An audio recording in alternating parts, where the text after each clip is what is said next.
Hello বন্ধুরা, আমি মনীষা। তোমরা তো বুঝেই গিয়েছো যে আমরা রাজস্থান ট্রিপে বেরিয়েছি। সেদিন রাত্রিবেলায় লেট নাইট আমাদের ট্রেন ছিল জয়পুরের জন্য। তো আমরা আগে থেকে একটা রিটার রুম বুক করে রেখেছিলাম। তারপরে চলে গিয়েছিলাম ডিনার করতে।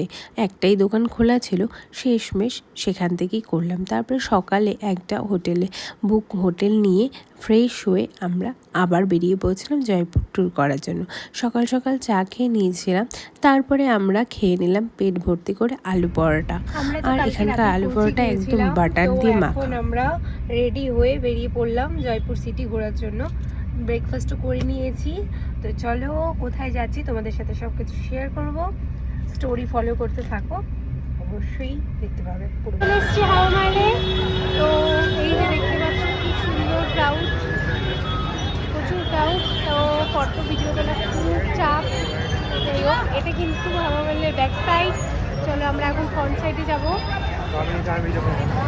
তো তোমরা তো দেখলেই হাওয়া মহলের পিছনটা। আসলে সবাই মনে হয় হাওয়া মহলের সামনেটাই ওটা, কিন্তু না, ওটা 5তলা বিল্ডিং ছিল। আর ওটা ছিল ময়ূর পাঙ্খের মতন বানানো রাজদরবার, যেখান থেকে রানীরা বা হাওয়া জয়পুর সিটিটাকে পুরো দেখতে পারত। আর এটা হলো হাওয়া মহলের সামনের দিক, যেখানে রাজার ড্রেস আরও অনেক কিছু, আর জয়পুরের পুরো সিটিটা এখানটা আঁকানো আছে।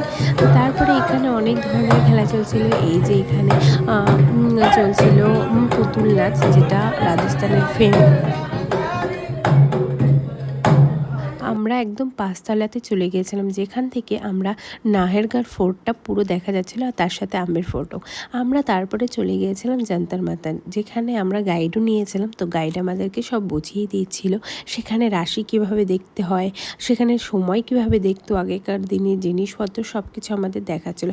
তারপরে আমরা চলে গিয়েছিলাম জয়পুরের গায়ত্রী দেবীর প্যালেসে, যেটা ছিল সিটি প্যালেস, যেটা এখনও সেখানকার যে রাজাও আছে বর্তমান তার আন্ডারেই আছে।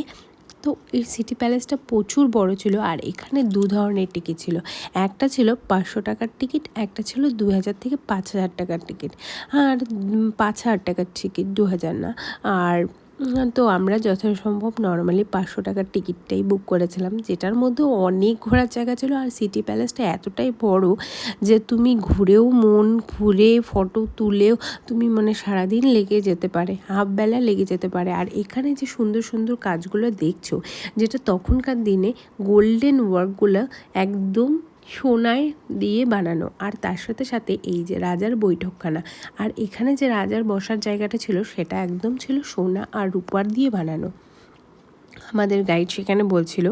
আর এখানকার এই যে ওয়ার্কগুলো ছিল, এটা গোল্ডেন ওয়ার্ক। আর তার সাথে সাথে এখানে রাজার দেশ, আরও তারা উৎসবে কীরকম জামা কাপড় পরে, তলোয়ার, ছুরি, রাজার যা যা জিনিসপত্র ছিল তখনকার দিনে সব কিছু এখানে মিউজিয়ামে রাখা ছিল। তার সাথে রানী, বাচ্চাদের ড্রেস, রাজা, ছোট রাস্তা। তারপরে আমরা পৌঁছে গিয়েছিলাম আমের ফোর্টে, যেখানকার ফেমাস ওনাকে তো আর তোমরা হয়তো রাজস্থানের সব ভিডিওতেই দেখতে পাচ্ছ। আর এটা ছিল আমের ফোর্ট, যেটা রানী যোধার বাড়ি, রানী যোধার বাপের বাড়ি। তো সেখানেই রানী যোধা বড় হয়েছে।